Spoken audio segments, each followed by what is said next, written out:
Hello everyone and welcome to Gurung's classes. As here in class 12 science, we are doing a theories of evolution, and here, okay, we are doing evidences of evolution. Now, there are various theories as we know according to Darwin, according to Lamarck. They have proposed various theories on evolution, saying that the organisms that we see right now they were not present long time back. They were not like that. Over a period of time they also evolved, they also transformed themselves over a period of time, according to the need of the time, according to the demand of the time, according to the strategy they need to have, in order to survive, according to the competition that they had to do with other organisms. Main thing for survival. Yes or no? Necessity is the mother of invention. So that is why these organisms they changed themselves. Okay, so there are various evidences of evolution. There are various evidences of evolution saying that yes, the change that has taken place. Yes, organisms, they have changed themselves slowly from A to A1, from A1 to A2, from A2 to A3. Okay, for example, I'm giving, and ultimately, A100. Yes or no? For example, let me explain you what am I telling is initially maybe there was an organism called A. After many years, okay, of bringing change in itself, a new character came into its offsprings. So that is known as A1. That means one new character is there. Okay. So again, after many years, A2. After many years, A3. Then after many years, A4. That means four new characters were seen. Few characters were deleted. The four new characters were added. So likewise, A100. That means, after many years, many years, many more characters kept on adding on them, or got deleted, or got evolved, in fact. Okay, so that means after many years, thousands and thousands of years, this organism developed 100 new characters, better characters for its survival. Okay, so if we compare, or if we say, then between A and A1 there is an addition of one new character, or there is a change in one character, or there is some alternation. Yes or no? So, or between A1 and A2 again there is a change in some characters. So this small change is known as variation. Is known as what? Variation. So this is variation, variation, variation, variation. So that means here this is a series of variation. So if we compare organism A with organism A100, A100 will look totally different compared to A. Why? Because there are about 100 different characteristics. Yes or no? Different from A. So this is a new species. This is what? New species. Okay, and this whole journey is known as evolution. Fine. Now this evolution has taken place. Okay, there are evidences, there are evidences found, okay, saying that no, this organism is found. They dug the soil, they found in Siberian region, they found somewhere else in Egypt, they found somewhere else in some of the desert places, whereby under the soil they found deep beneath the soil, buried organisms and its remnants, which were looking similar to other organisms. Okay, and from there also they could relate that this organism looks like this. That means right now these organisms are looking like this, but previously they were looking like this. So that means, okay, and they belong to this era, they belong to this year, okay, they belong to this time. Okay, so that means, okay, from here this must have evolved, and then these characteristics must have evolved this way. So this is known as evidence. Okay, so various evidences are there. For example, paleontological evidences, biogeographical evidences is there, comparative morphological evidence is there, embryological evidence is there, or molecular evidence is there. So now let us talk about paleontological evidence. Now what do you mean by paleontological evidence? Paleontology means the study of fossils. Now you know what is a fossil.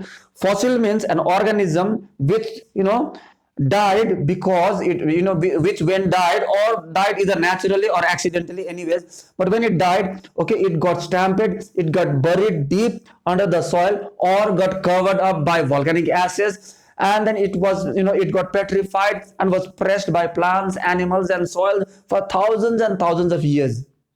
Okay, but Okay, when it was unearthed, then its parts were found as it is, solidified, either became like a stone, or either imprints are found, or either its bones are still found, just like in Siberia the great mammoths are found. Okay, and its bones are found. Or sometimes what happens is that inside the bone, the sand, and then the sand, the small grains of the sand, they go inside, and then the structure, the bone decays, but the structure remains. So all are known as fossils. So when unearthing the soil, these fossils were found. Okay, and these fossils, when were compared with the current organisms, there was a relationship found, which is known as paleontological evidences. One of the best example is Archaeopteryx. Okay, Archaeopteryx lithographica. Now what is Archaeopteryx? Archaeopteryx, a bird-like structure was found, a fossil of bird-like structure was found. Okay, and when they looked into that bird, in general view, it was a bird, but bird has certain characters. Yes or no? Like the bones should be light. Okay, it should have feathers. It should have a beak. Okay, and it should have wings, etc. So Archaeopteryx means it's a bird-like structures fossil was found, and bird-like characters it did have, but along with that, it had other characters of other organism also. That is reptile. It had beaks, but inside the beak it had teeth also, which is absent in birds. Number one.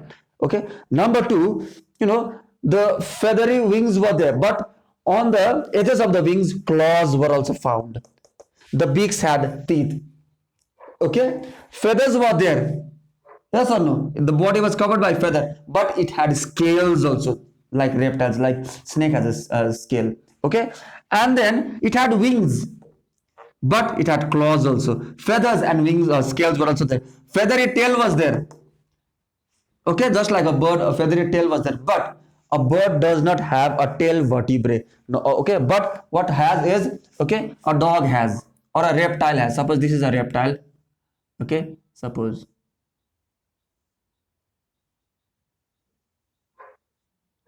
Fine. Suppose.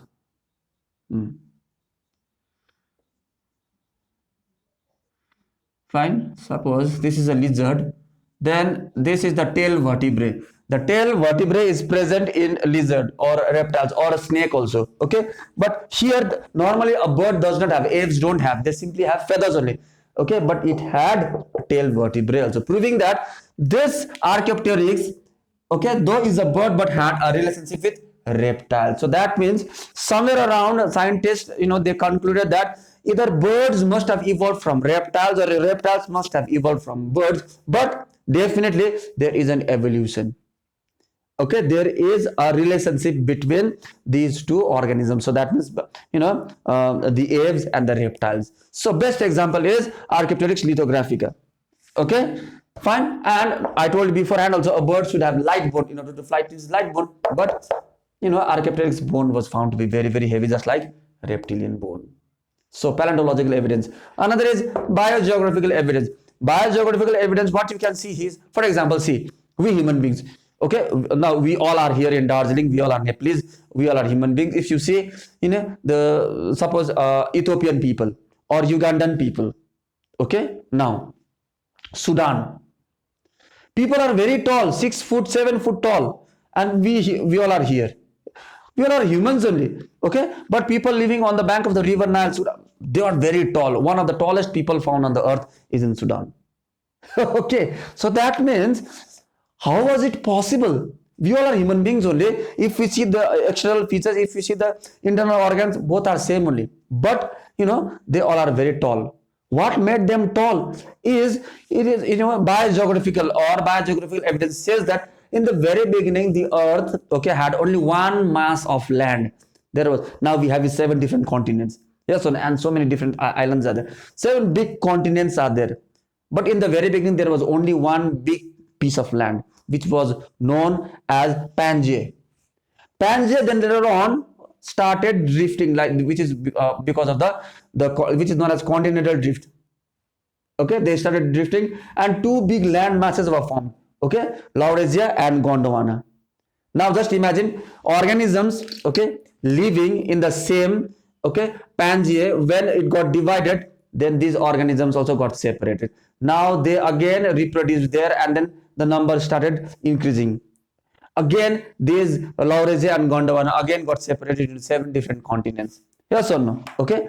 So that means organisms, they got separated. They all are same organisms, but they have different characteristics, proving that same organism, they also evolved according to the need of the time. They diverged, okay, according to the need of the time, and they evolved themselves. Best example is given by Darwin. When Darwin, in his voyage in the ship called Beagle, okay, he went to an island called Galapagos Island in the South American region. There he found a bird called finch. Okay, finch. Finch is a bird just like sparrow only. Okay, and then there are groups of island, 14 different groups of island. In one island he found different types of bird. In another type he found different types of bird. In another island he found different types of, but all are finch only.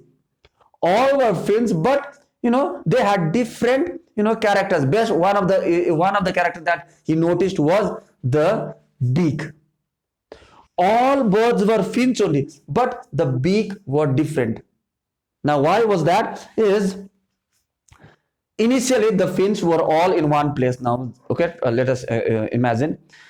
Now since the food was limited and space was limited, the finch had a competition for food, shelter, reproduction, etc.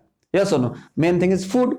So when all finches started feeding up on the same food, so the food used to finish very fast. So then the finches thought of evolving themselves. So some went to suck the nectar, some went to eat the nuts, some went for fruits, some went for worms, some went for other things.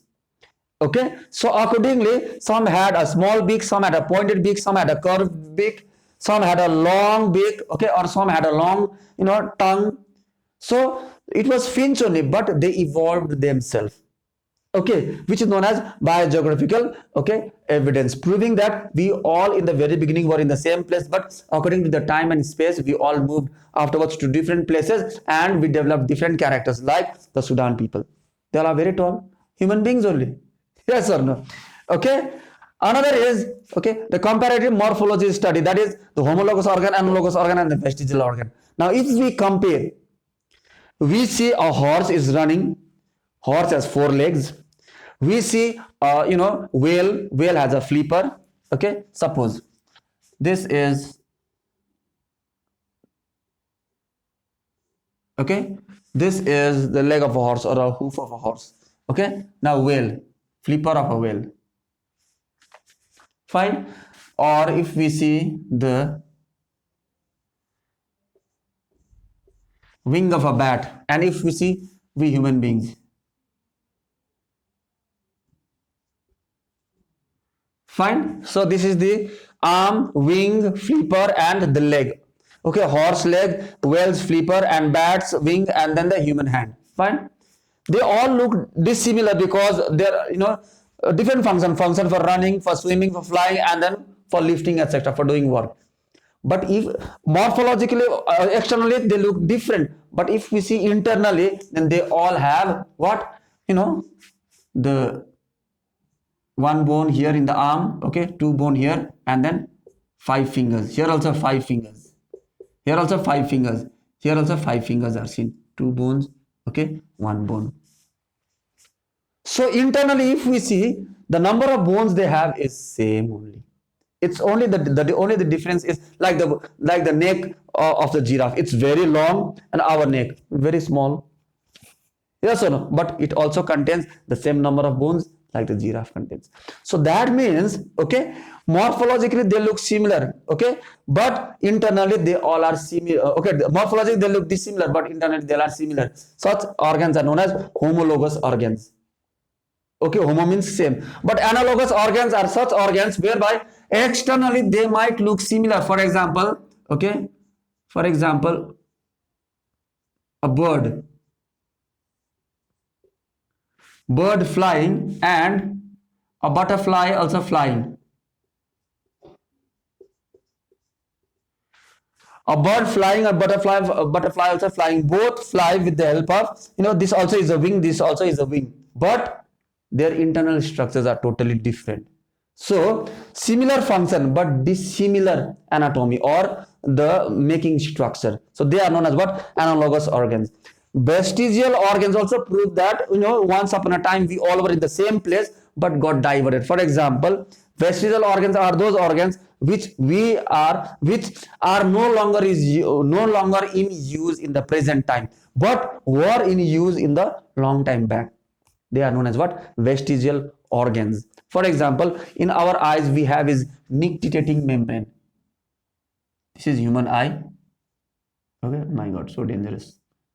Okay, now nictitating membrane is there. There is a thin film of skin which comes and goes in birds, that is known as a nictitating membrane. It helps in moisturizing the eye, but in human beings it is there, but we never have that nictitating membrane now functioning. It never comes and goes. If it comes and goes, then just imagine yourself, okay, how dangerous it would look. So this is vestigial organ, or the tailbone.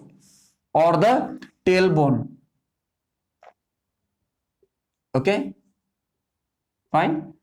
This is the tailbone. Yeah, fine. Some people, so this is the back. Now this is the vertebrae. There is a tailbone. We also have tailbone, but the tailbone is reduced. In some, because of mutation, okay, some children are born with a tail. Yes, okay, that's a different thing. Okay, fine. Now, vestigial organs means those organs which were useful long time back but are not useful. So that means, but still are functioning in other organisms. But that means he also, or that organism also has, we also have, that organism is still using that organ and we are not using. So that means somewhere around in one point we two are in the same place. So we all have evolved.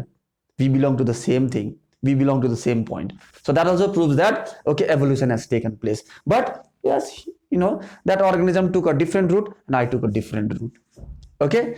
Another is embryological evidence. This is very important. Embryological evidence. Okay, now see. If you see the embryos of all the organisms, here I have drawn few, then you will not be able to differentiate which organism's embryo is which one. Why? Because all the embryos, all the organisms embryo, okay, fine, in its embryonic stage, all will look similar, you see. But later on they start developing, okay, they evolve, they develop, okay, and then they develop into a different individual. For example, this is fish, tortoise, chick and human, see, but their embryos all look same. Okay, and imagine for a fish to evolve to become a fish, it took so many years. Okay, to develop that gills, to develop that scales, to develop those fins, to have that streamlined body, to have that air bladder inside, okay, or to have that agility, to develop those dorsal fins, caudal fins, pectoral fins, pelvic fins. Fine. So that means a fish, in order to become a fully functional, yes or no, highly evolved fish, it took thousands of years for the fish to come up to become this functional fish or this highly developed fish. Initially it was a very, very what do you call, less evolved fish. Fine. So it went through a very series of stages it had to pass. Got my point? Okay, for example, for you all also to pass your ICSE, you had to pass class 1, class 2, class 3. Those are the various stages that you had to pass to come out of the school, okay, after passing ICSE. So that means various stages were passed. Likewise, for this fish also, or for this tortoise, for this chick, for human beings also, they had to pass various stages of evolution. Getting my point? Okay. Now, these various stages are, okay, now this fish, it passed through thousands of years. These various stages, stage 1, it became something, and then again, for thousands of years after, again it became stage 2, again for thousands of years stage 3, and then finally it became a fish. Yes or no? Now, but if we see the development of these organisms right from the embryo stage up to a fully grown adult or a fully developed fetus, then what is seen is all those stages passed by that particular organism over 1,000 years can be observed in that small piece of time. That is the development from the embryo in the mother's womb up to the fully grown fetus. That is known as ontogeny recapitulates phylogeny. So that means the development of this phylum, okay, is recapitulated or can be reseen in short. Yes or no? Like yesterday's, soap show, whatever you have. Yes or no? Like you also watch soap shows and all, dharavaiks and all. Okay, GTV is there, Star Plus is there. Yes or no? And then kal kya hua tha, and then they show is a recap. Yes or no? So likewise, the recap of the whole journey, thousands of years journey, is shown in a short time. Okay, and that time is in the gestation period from the development of that organism's embryo up to the development of the fetus. All those stages are seen: stage 1, stage 2, stage 3, stage 4, and then final stages are seen. That is known as ontogeny recapitulates phylogeny. Here also what you can see is all the embryos of these organisms look similar, like they all have external gill cleft. They all have. Later on, these gill clefts are, some of them they retain the gill cleft, some of them, it is converted or is taken over by Eustachian tube.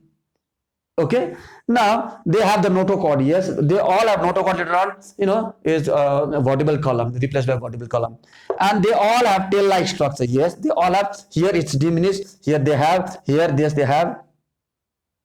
Okay, this is known as ontogeny recapitulates phylogeny. The question might come: what do you mean by ontogeny recapitulates? Ontogeny recapitulates phylogeny. Then you have to say that the developmental stages of the organism's phylum, okay, is recapitulated or is again shown in a short, okay, or is again recapitulated in the development of the phylum's embryo, okay, which is known as ontogeny recapitulates phylogeny. And then the last one we can discuss is molecular evidence. Molecular evidence means, see, externally we look different. Plants look different. We human being, animals look different. Birds look different. And then apes, birds, reptiles look different. Amphibians, they all look different only. We talk about fungus. We talk about bacteria. They all totally different. But if we go to the molecular level, then the structure of the DNA, okay, the nitrogenous bases, okay, so that means the adenine, guanine, cytosine, and thymine, fine, they all are similar. Same amino acids are present in all the organisms, same DNA, same structure of the DNA. So that means internally, molecularly, we all are same, made with the same components, molecular components. Okay, so for example, we human beings and apes like orangutan, chimpanzee, gorillas, etc., they look totally different. We can speak, we have a language, they might have their own language, yes or no, but they totally have fur all over their body, hairs all over their body. We have very less, yes or no. They are quadrupedal, we are bipedal. They hardly walk bipedal, but ours chromosome number is 46, theirs is 48, but then also very similar, very only difference of 2. Okay, but that also actually it's ours is 48 also, 48 only. Okay, but actually 2 chromosomes united to become 1. So that is why we have this 46. Okay, so what I mean to say is, again, the orangutan, apes, chimpanzees, gorillas, they all look similar to human beings. So that means we evolved the other way, they evolved the other way, but somewhere around we were in the same place. Hominidae. Okay, so dear students, okay, kindly go through this, the evidences of evolution. It's very important. From here 2-3 points could come. This is important. Homologous organs, analogous organ differences, Darwin changes could come, Archaeopteryx could come, okay, molecular evidence could come, fine, biogeographical evidences. So thank you very much.